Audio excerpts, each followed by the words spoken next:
합니다.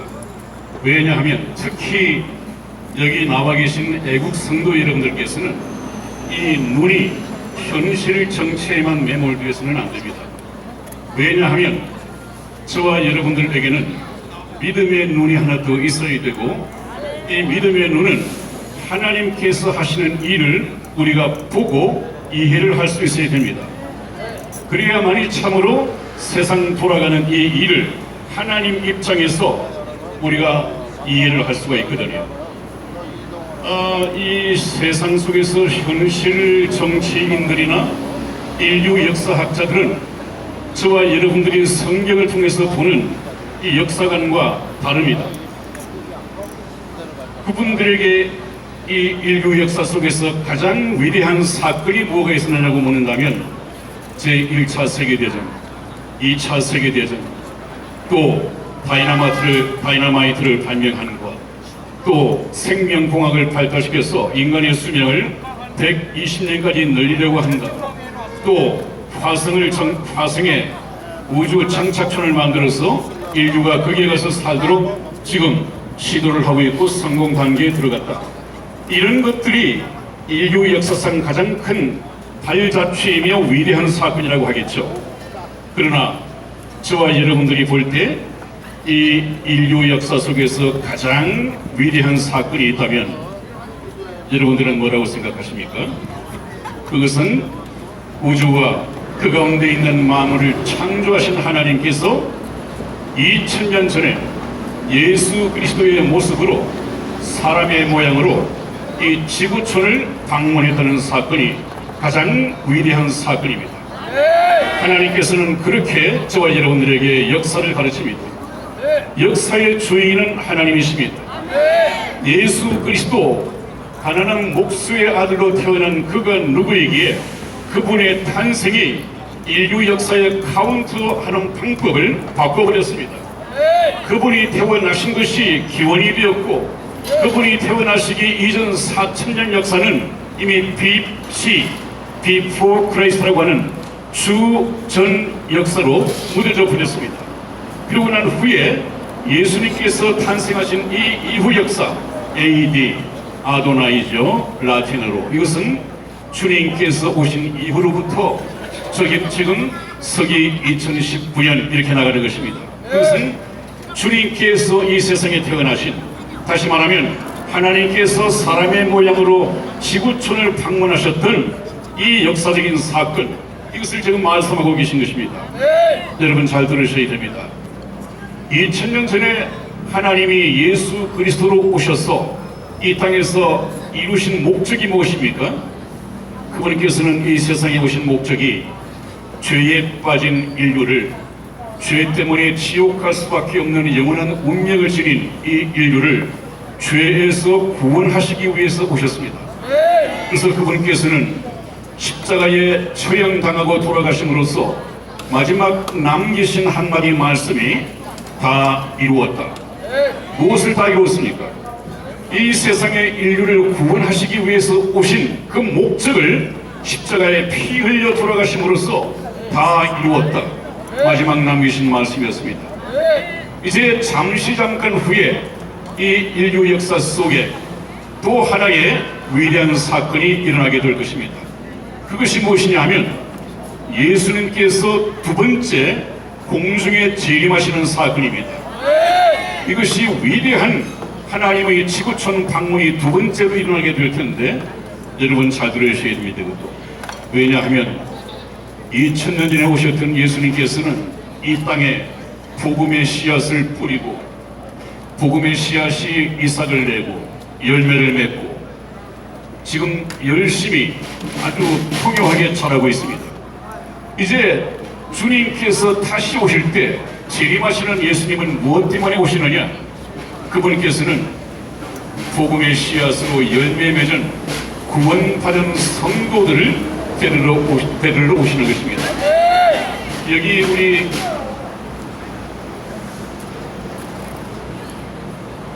찬양 목사님께서 항상 복음적인 이 찬송을 골라서 말씀을 드리는데 여러분도 많이 불러보셨지 않습니까? 근데 그냥 아무런 영혼 없이 부르지만 이 뜻을 잘 모르고 있거든요. 하나님의 나팔 소리라는 이 찬송 잘 아시죠? 제가 좀 음치이기 때문에 듣는 사람의 고통을 생각해서 가사만 한번 확인을 해보겠습니다. 하나님의 나팔 소리 천지 진동할 때에 예수 영광 중에 구름 타시고 천사들을 세계 만국 모든 곳에 보내어 구원 얻은 성도들을 모으리. 이거 중요합니다. 2000년이나 오셨을 때는 구원을 얻게 하기 위해서 오셨고, 다시 오시는 예수님은 2000년 동안 교회 시대를 통해서 구원 얻은 성도들, 하나님의 자녀들, 천국 백성들, 예수 그리스도의 신고 자격을 얻은 구원받은 성도들을 데려가시기 위해서 오십니다. 그때 저와 여러분들이 소위 말하는 이 랩처, 휴거라고 하는 이 과정을 통해서 반드시 공중에 재림하시는 예수님을 신부 자격으로 저와 여러분들이 모셔드려야 됩니다. 이것이 지금 제가 지금까지 말씀드려왔던 세계 정부라고 하는 이것이 바로 사탄의 정부가 들어서는 것이다. 세계 정부의 독재자는 사탄이 될 것이다. 그러므로 이 지금 트럼프 대통령을 통해서 벌이고 있는 이 싸움은 공산주의냐 자유민주주의냐 하는 체제의 싸움이 아니라 하나님 편에서 볼 때는 하나님과 사탄과의 전쟁입니다. 그렇기 때문에 이것은 성전이고 영적인 전쟁입니다. 그럼에도 불구하고 이 땅에 그 많은 교회들이 왜 이렇게 침묵하고 있는지 모르겠습니다. 그 교회에 속한 교인들이 왜 한 사람도 이 자리에 저희들 빼고 나오지 않는지 모르겠습니다. 그분들 수요는 거의 1000만이라고 합니다. 1000만 중에서 100만만 나와도 10분의 1만 나와도 이 시내 중심가를 덮어버린다고 합니다. 그렇게 되면 문재인은 금방이라도 끌어내리시고 이 땅을 좀 선보겠다고 하는 트럼프 대통령에게도 엄청난 힘을 줄 텐데 그렇지 못한 것이 조금 안타깝습니다. 그러나 저와 여러분들이 적은 무리이지만 하나님 앞에 나와서 기도하고 이 더운 광야와 같은 아스팔트 교회에서 하나님께 부르짖고 하나님께 기도드리고 트럼프 대통령에게 응원을 보낸다면 하나님께서는 틀림없이 저와 여러분들의 기도를 이루어 주실 것입니다. 여러분, 마지막 때가 가까웠습니다. 저희들은 나라도 구하고 저와 여러분들의 영혼도 구원해야 할 이 책임이 있습니다. 그때가 지금 가까웠단 말이죠. 예수님께서 말씀하셨습니다. 무화과 나무의 비유를 배우라. 그 가지가 연하여지고 잎사귀를 내면 여름이 가까운 줄을 아느니 너희가 이 모든 것을 보거든 인자가 곧 문 앞에 가까운 줄 알라. 재림하실 때가 다 되었단 말이죠. 내가 진실로 너희에게 말하노니 이 세대가 지나기 전에 이 모든 일이 다 이루리라. 그렇게 말씀하셨습니다. 이 세대는 이스라엘의 독립을 지켜본 세대입니다. 이스라엘은 서기 70년에 로마의 타이투스 장군에게 나라를 잃고 이 지구상에서 하나님의 서민인 이스라엘이 없어져 버렸습니다. 그러나 하나님의 기적적인 역사로 지난 1948년 5월 14일에 기적적인 독립을 했습니다. 무화과 나무에 싹이 났습니다. 그리고 잎사귀를 냅니다. 회복되어져 가고 있습니다. 이스라엘의 이런 독립과 회복을 보거든 인자 예수님께서 곧 공중에 재림하실 것인 것을 너희가 알라. 이렇게 말씀을 하셨습니다. 또 말씀하시기를 인자에 임할 때는 노아의 때와 같을 것이다. 왜 그러냐 하면 노아가 홍수전에 방주에 들어가던 날까지 사람들이 먹고 마시고 장가 들고 시집가고 있으면서 한 사람도 깨닫지 못하였다. 홍수에 다 멸하기까지 한 사람도 깨닫지 못하였다. 그런 말씀을 했습니다. 여러분, 요즘 이 국가적인 위기 속에서 유행하는 말이 무엇입니까? 냄비 속의 개구리다 하는 말씀 많이 들어보셨죠? 저와 여러분들은 하나님 앞에서 냄비 속의 개구리나 개돼지 국민이 되어서는 안 됩니다. 깨어 있어야 됩니다. 냄비 속의 개구리는 왜 냄비 속의 개구리입니까? 이 개구리라는 놈을 냄비 속에 미지근한 물에 넣고 서서히 뜨겁게 만들면 서서히 뜨거워지고 있는데도 이 개미는 그것을 느끼지 못한답니다. 어허 시원하다, 어허 시원하다, 좋다.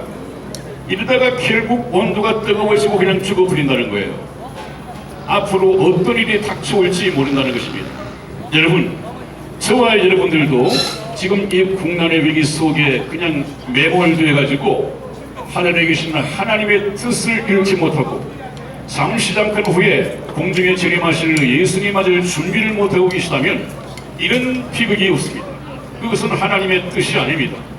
아마 그것을 일깨우게 하기 위해서 하나님께서는 이 시골 목사를 불러서 여러분들 앞에 세우셨을 것입니다. 시골 목사는 순수하지 않습니까? 욕심 없습니다.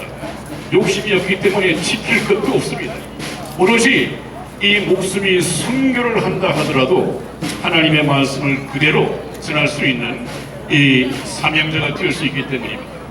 여러분, 제 말씀이 다소 이 현실과 동떨어져 있다 하더라도 하나님께서는 이 성경 말씀을 통해서 인류 역사를 계획하시고 경영해 가십니다. 감독은 하나님이십니다. 이 성경 말씀은 His story, His story는 그분의 이야기입니다. 그분은 하나님이십니다. 하나님께서는 세상 처음부터 끝까지 역사를 성경 말씀을 통해서 이미 저와 여러분들에게 브리핑을 해 놓으시고 그대로 하나님께서 인사권을 가지고 세상의 왕들을 세워가면서 하나님의 뜻대로 하나님의 각본대로 인류 역사를 경영해 가고 계십니다. 제 말씀 하나님의 책망으로 받아들이시고 예수로 생각하지 마시고 다음 주에도 제 말씀에 귀를 기울여 주시길 바랍니다. 왜냐하면 경고의 말씀, 이 성경 말씀을 제가 잠시 읽어드리면서 마치겠습니다. 잠언 1장 20절에 보면 그런 말씀이 있습니다. 지혜가 길거리에서 부르며 광장에서 소리를 높이며 시끄러운 길거리에서 소리를 지르며 성문 어디와 성중에서 그 소리를 달아야 가로되 너희 어리석은 자들은 어리석음을 좋아하며 이 어리석은 자라고 하는 것은 하나님이 없다는 사람입니다. 시편 14편 1절에 보면 어리석은 자는 그 마음에 이르기를 하나님이 없다 하도다 그런 사람들입니다. 그렇기 때문에 이 어리석은 자들은 어리석음을 좋아하며 거만한 자들은 거만을 기뻐하며 미련한 자들은 지식을 미워하니 어느 때까지 하겠느냐. 그래놓고 하신 말씀이 나의 책망을 듣고 돌이키라. 보라, 내가 나의 신을 너희에게 부어주며 나의 말을 너희에게 보이리라. 잘 들으십시오.